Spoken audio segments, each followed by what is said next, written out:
Hello, everyone. Good morning. I want to say for all those people sort of standing in the back, if it's not a standing ovation, you're welcome. There are a lot of middle seats or seats across the board, so feel free to come in. I won't be offended if you sort of shuffle through and find a seat to listen with more comfort. I am Guy Podjarny, or Guypo. I'm the CEO and founder here at Tessl, as Simon just said. And I'm excited for 2 days of sharing and learning. And I do love the hallway track. I love the talks on it, but I just love the conversations and the learnings. And I'd love for you to share some of those learnings, right? You're here to collaborate, not just to talk. And indeed, I want to talk to you about sort of why skills, I believe, are the new code. So we founded Tessl 2+ years ago. And we did it out of the belief that software development is transforming from revolving around code and instructions to revolving around intent. Sorry, let me try that again. Revolving around code and implementation to revolving around intent and instructions. And I think that's far less controversial today. 2 years ago, we believed that there was a new dev paradigm to be had around it, but we didn't know quite what it would look like.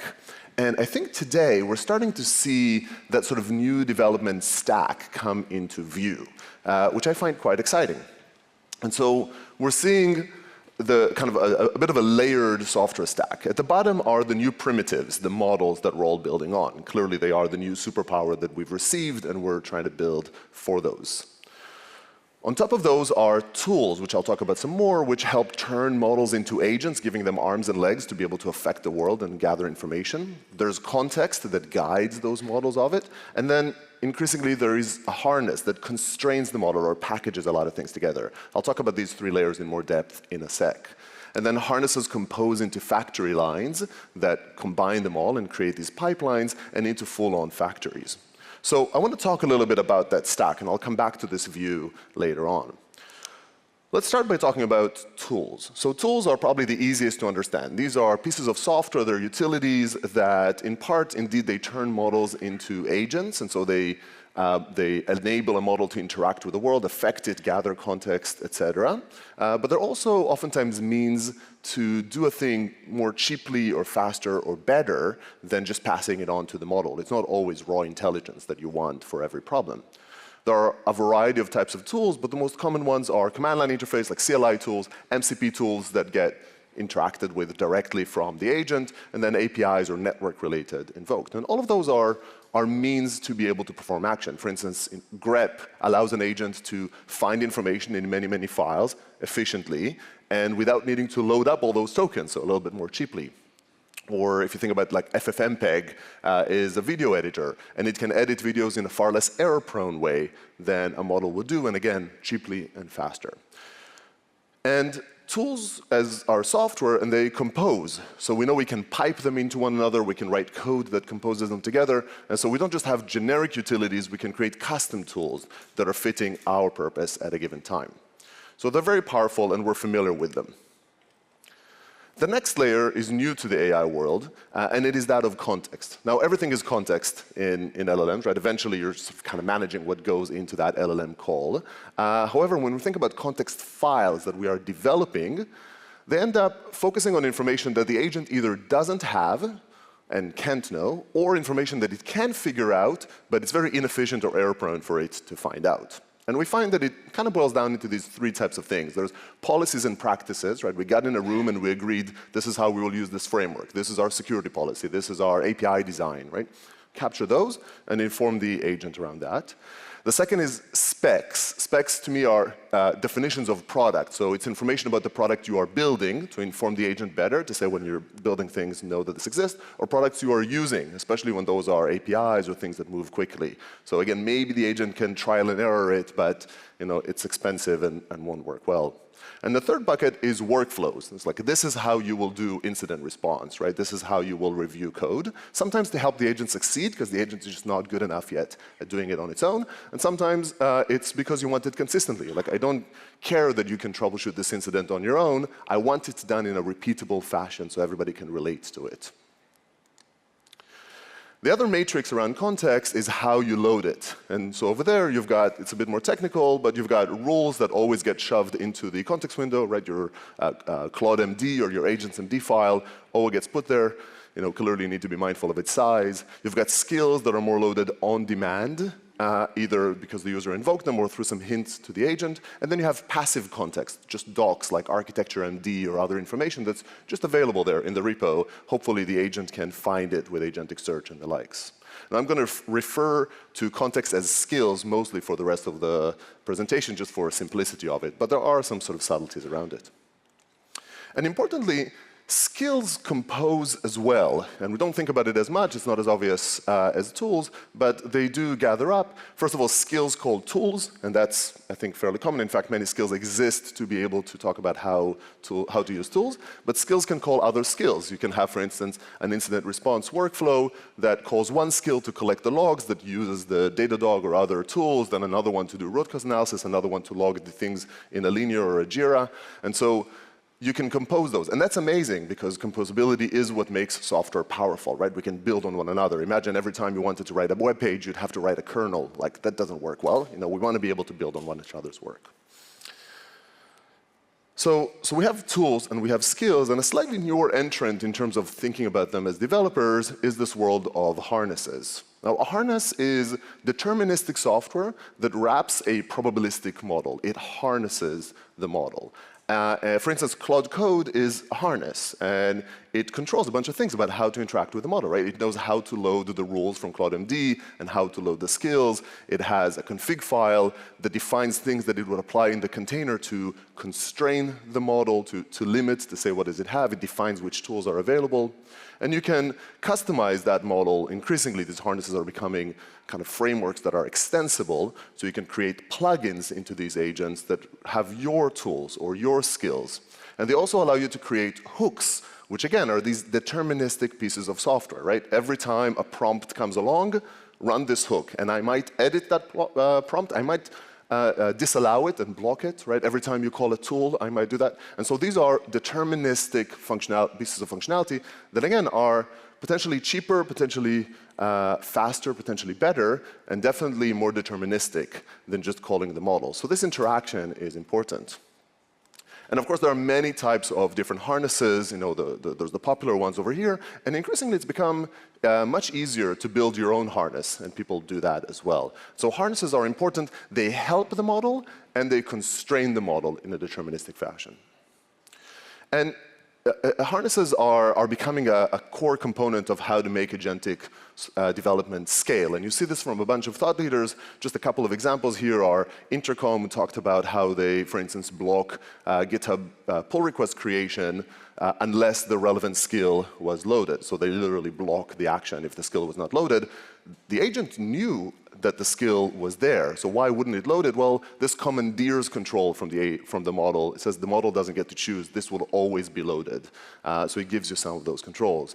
And OpenAI, with Ryan Lopopolo, is actually going to be speaking later on, and great talk that you definitely need to talk about. This is like an earlier post from him. Talked about a much more custom harness that they've built that does a variety of things, including a common practice of not allowing a commit unless a certain test coverage has been included. So again, all of those are examples of deterministic software that wraps the probabilistic model and allows us to create control so we can make things repeatable. And unsurprisingly, harnesses compose as well. So you can take, say, a product harness that is very good at elaborating on a feature request, and a coding harness that knows how to build the thing, and a security harness that knows how to secure it, and maybe a DevOps harness that knows how to deploy it, and package them all up into this system harness that I call a factory line that looks like a pipeline. You might get a type of input in this example, a feature request, and you might have a shipped feature on the other side. And so harnesses compose, which again is great because this is the way that we can scale them.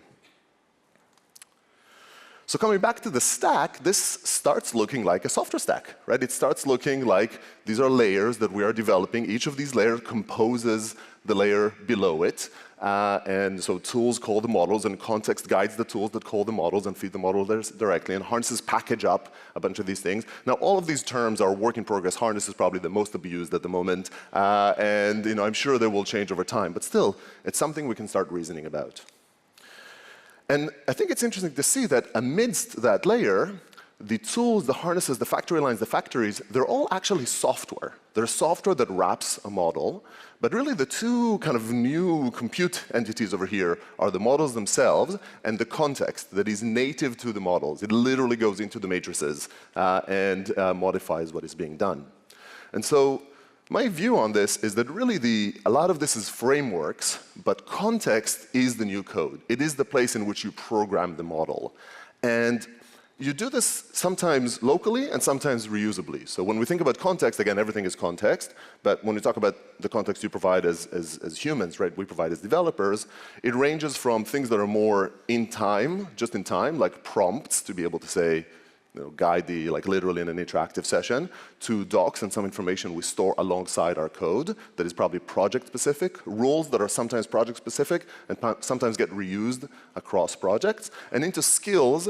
And skills are really designed to be reusable. They're like libraries. They are, if you're only doing something once, you're not going to create a skill for it. You're just going to prompt for it. If you think you're going to do it multiple times, you turn it into a skill. So it's designed to be reusable. So reusability is great, it's a means of scaling, and so we're seeing skills explode. And there are many stats on it. On the public ecosystem, I've actually just completed an analysis from GitHub on it that shows there are about 2 million skills on GitHub. This is up from about 0 at the beginning of the year, right? So it's many, many, many, many skills across many repos, and some of these are OpenClaw, and some are high quality, some are low quality, of course, but it's a lot.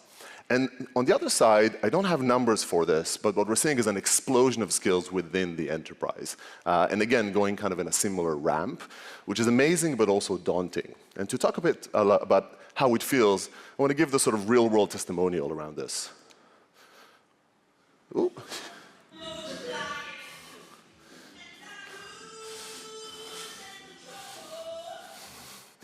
So I think John Travolta was ahead of his time over here, and I think has explained it very succinctly. This is how most enterprises feel. They've got skills, they're multiplying, and they're losing control. They don't know how to handle that. And so moving on, let's talk a little bit about some of these challenges that we see with skills and with context. The first challenge, unfortunately, is security. So skills are actually executed by the agent, and they may or may not be nefarious. And so we're seeing a variety of risky skills come along. We're seeing malicious skills that are literally built to cause harm. In the OpenClaw ecosystem, we've seen over 30% of skills to be malicious on it. It's a very easy way to hack in. We're seeing what we call negligent skills, so skills that really urge the user to do something but do not have any safety instructions in it, do not set any boundaries. So make sure you update the table correctly. And there should be a line there that says, do not drop the table, as famously happened in a few places. And so some of these safety instructions are lacking. And there could be vulnerable skills that guide for information that just sort of leaves you exposed. The most common example of that is to use API tokens or other secrets as part of something that is visible in the logs and might be available. If it's available to the agent, it might be manipulated out. So security is a concern. And if security is a concern, governance becomes a concern. Because if some skills are risky, then you have to ask, well, which skills am I even using? And do I know if they're risky? And who's using which skill? And if one of them was malicious or was compromised, would I know that that happened? How do I track the track record? And so especially for organizations that are sort of mid-size and up, and really it should be for everyone, some element of governance of just know what's going on, some supply chain hygiene comes along and you have to do that. So security and governance is kind of one bucket.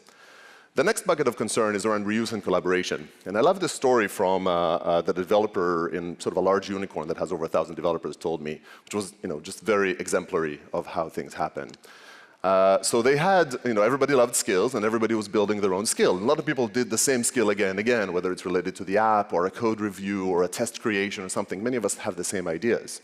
And so they say, well, that's wasteful. Let's create a shared repository. So they created a shared repository and everybody uploaded those skills or started uploading those skills in there.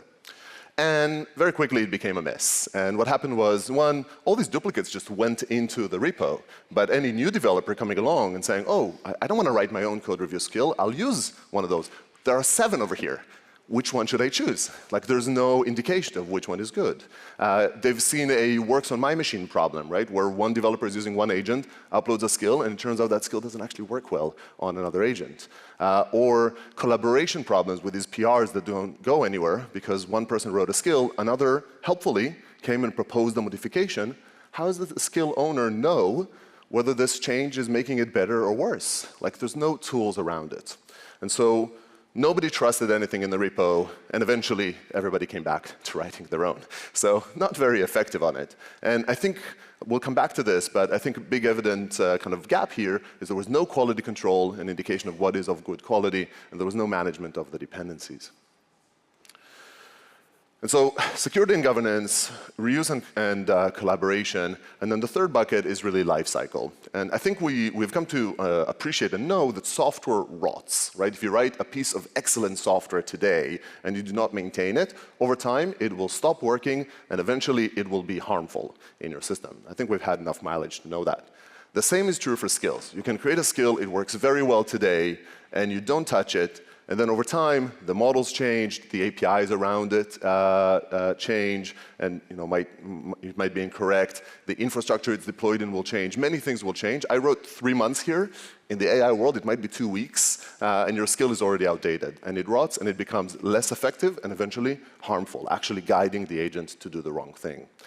So we have to think about how do we maintain skills. Nobody likes maintenance, but we have to think about it. It is like a piece of software. And there's a bit of a carrot and stick going on over here, because maintenance is the stick. If you do not maintain, it's going to rot, it's going to cause damage. But now with agents, if you do maintain, you can actually turn maintenance into optimization.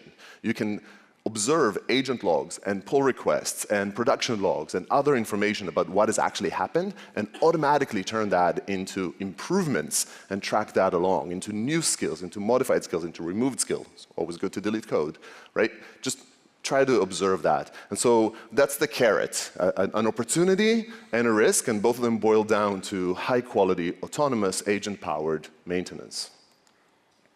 So these are the 3 common change areas, or like challenge areas that people are feeling, and we're hearing it. It's actually amazingly consistent as we talk to different organizations about how they're adopting skills in agentic dev. And the good news is, they sound awfully familiar. All of those are problems that we have seen and addressed, and we've built amazing tools on how to deal with them in code, in software development. And so really, what we need to do is we need to change our view around skills and not just think of them as like words that we move around. They're not like your intranet docs, right? Your sort of Notion or Confluence docs. They are like pieces of software. And I want to talk about 5 core kind of quality and software development tools that we need around static analysis, dynamic test, security tools, dependency management, and observability, and talk about how can we apply those to skills, because I think those are the solutions for many problems. So let's start from static analysis. Static analysis is the exercise of inspecting code without actually running it, right? And we've seen it evolve in depth, right? You can have simple linters that simply check if your sort of styling is a certain path, right? Or some typing things in non-typed languages.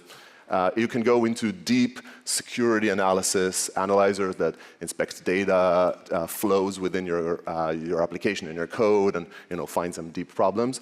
And today you have agentic reviews that can even look into the substance of what is the application doing. In all of those cases, it doesn't run the code. It just looks at it. And so it's an easy way to scale it. And typically one kind of measuring stick for all of your applications. So you will review the same way many, many different types of changes.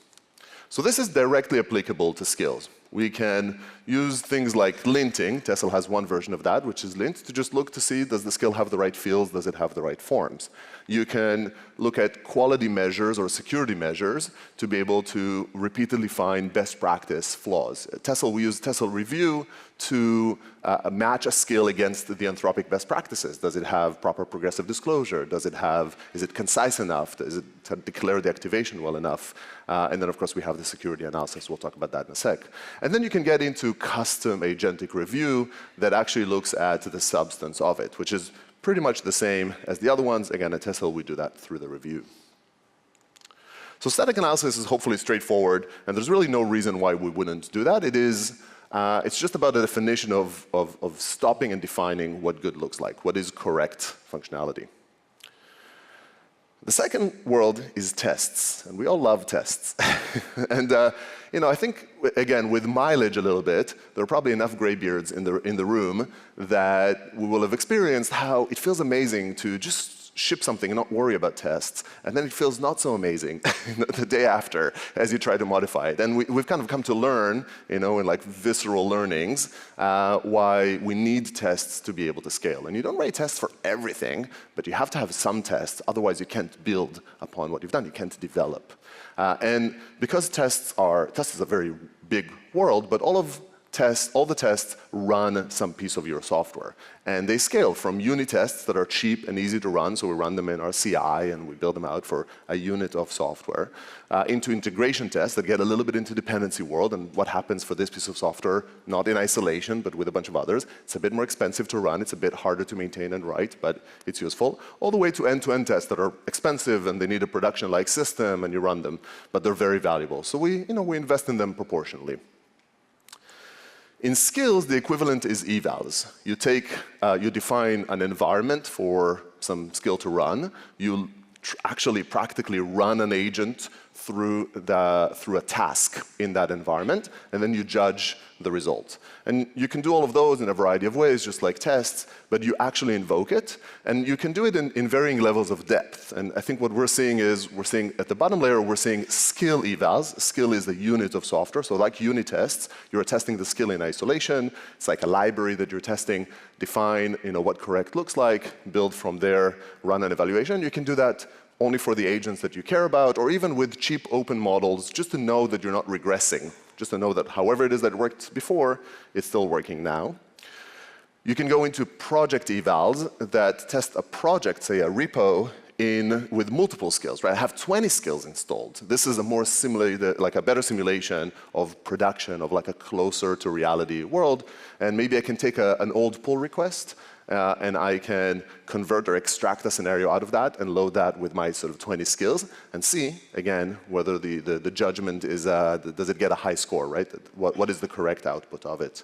And so those are great to optimize project context, help you delete things, help you know whether it's useful or harmful to add a skill to your project. And then you can have more comprehensive tests. You can actually use in any of these evals to be able to run model evaluations on it. But if you really want a comprehensive test to be able to say, well, in my organization, in my develop, can I use GLM5 or Kimi 2.6, which is much cheaper than Opus, or do I need to move to Opus 4.8? Or maybe I continuously failed in this task, and this new fancy model came along. Does it help me get past that? Then you create something that is more simulated, more extensive, like the end-to-end test. And these are not perfect analogies, but we can think about evals as tests, and we can write them incrementally, but we have to get into the habit of writing them.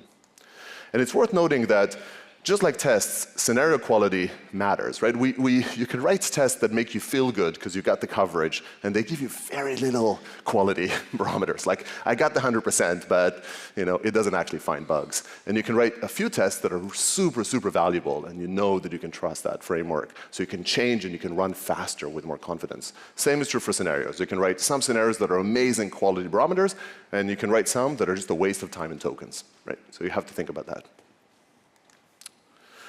Now, I will say we're big believers in evals in Tessl. Hopefully, we've heard us ramble about this for quite a while, and we have kind of good capabilities around it. We help you generate the test with a scenario, and we help you run them with a Tessl eval. And then one sort of side benefits, which we haven't really done well in software, is once you do static and dynamic analysis, you can actually aggregate a bit of this view and create a quality score so that when you're consuming a skill, like in that shared repo, you can actually figure out which one is of high quality or not. And quality scores are always going to be imperfect, but they are useful. They're a means of still knowing directionally this one is better than the other.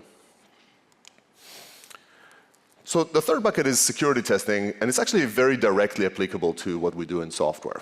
We can do static analysis. We should do static analysis. I was very happy to see all the AppSec players introduce skill scanning, Snyk being one of them, but many of the others did as well. And I think that's exciting. Having founded Snyk, I'm clearly passionate about security and embedding it into software development on it. I think this is directly applicable. At Tessl specifically, we integrated Snyk into our registry, and we will support others to try those out. There's a more nascent world of dynamic tests. So this is more like red teaming and testing your skill. It's tricky because these skills are very varied in functionality, so it's hard to identify what is correct anticipated behavior and what is not, but it's an evolving world. And then you need supply chain security. So you need to know, we've all now experienced like LLM and a variety of other supply chain attacks that have been coming fast and furious. The same is happening or will happen for skills. So you have to be able to track what you're using, which gets us into the fun world of dependencies. And another famous quote from John Travolta is that dependencies are fun. So like, well, even he didn't say that. That is not the case. In fact, no one ever said dependency management is fun. Dependency management is a pain, and dependencies are a pain, right? They might upgrade your application when you, break your application when you upgrade. They conflict with one another. If they're stale, you might not be able to use some new system of it. If they're brand new, they might be compromised, joy. And there's a reason we invested in package managers. Those exist for a reason. They're widely used for a reason because these are real problems. So again, if we think about skills as the new code, it becomes fairly evident that we need dependency management for skills. And Tessl offers one of those on it. There's a few nascent open source ones. If you have proper dependency management, you can use the registries to be able to discover skills. You can have version management. So when a problem occurs, you know which version it occurred in, and you can roll out a fix to the new version and see if it fixed it. When you install, like say with Tessl install, you install a skill, or we package them up in plugins. Lo and behold, it remembers what you installed. So you can run a Tessl update, and it will update those versions. And that gives you some supply chain visibility. And then once you have all of those, you can start introducing things like quality and security controls to be able to set a bar for what gets installed or what gets published into your workspace. And then you can introduce some cross-agent compatibility. So just like NPM doesn't care if you're on a Windows or a Linux machine, it just obviates that for you. Can we do the same as we do for agents? And then the last bit I'm going to talk about is observability. And at the end of the day, we can build really quality software, but there's only so far you can get in the lab. And so you can build your software, you can test it, you can secure it, you can optimize it, and then at some point you need to step out. And that comes into observability. For agents, runtime observability is monitoring the coding agents. And when you monitor those, you can use those to improve the quality of what you have, so you can extract real-world eval scenarios and problems and use those to update and optimize your skills. And you can mine for gaps, so you can look at agent success as a whole and extract out of that opportunities for new skills or things that you should remove. And in general, as you think about this whole process, combining all these tools together, you increasingly should see a development lifecycle. But it should be a context development lifecycle, not a software development lifecycle. We should, as humans, live in the context development lifecycle and leave the SDLC to the agents, or be able to enable the agents to do the SDLC, in which we generate context, evaluate and test it, optimize it as we need to, distribute it via good package management, securely consume them, observe what has happened, and do that again and again. So in summary, we have a new software stack. For agentic development. It builds on the models that are like our operating systems. We need to make sure what we build is compatible with them. We have tools as utilities. We have context as a new code. We have harnesses that are like frameworks. Not every developer will build their own harness, but probably more and more organizations would substantially customize harnesses, if not build their own in those compose into factory lines that feel very much like pipelines. You have repeatable type of input coming in, successful output coming out, and into whole dev processes in factories. And within those, skills are the new code. And we should treat them that way and give them the right tools for it. Again, hopefully at Tessl we help you do a bunch of those. I'd encourage you to try them out. But just the mental model is even more important than that. And then one last thing before I wrap. We at Tessl, we're excited about this, and we've been building tools to be able to do agentic development and develop skills, and we've been giving you skills to do that, and we think we should give you a harness as well. And so we have a nascent version of the Tessl agent, which is a vertical agent to help you develop context harnesses, factory lines, factories, and more. You can use that locally as you build those things. You can use it in the pipeline as you continuously optimize them, or even from the Tessl control center. So it's really new. If you want early access and you want to be a part of this and can spend a bit of time trying it out and giving us feedback, stop by the booth for us, or if you're on the stream here, you can check out tessl.co/agents to sign up for early access. So that's it for me. What I want to close off is just to say a huge thank you as we get into this conference. We believe indeed that there's a new software development paradigm that is coming into view, and we're excited that we're building it together. We think building a new dev paradigm is not a vendor or sort of any company's job. It is a community activity. So as Simon pointed out, I'd encourage you to engage here, learn, but also share your learnings. That's a big part of what we're doing here. So looking forward for 2 amazing days, and just want to say a huge thank you.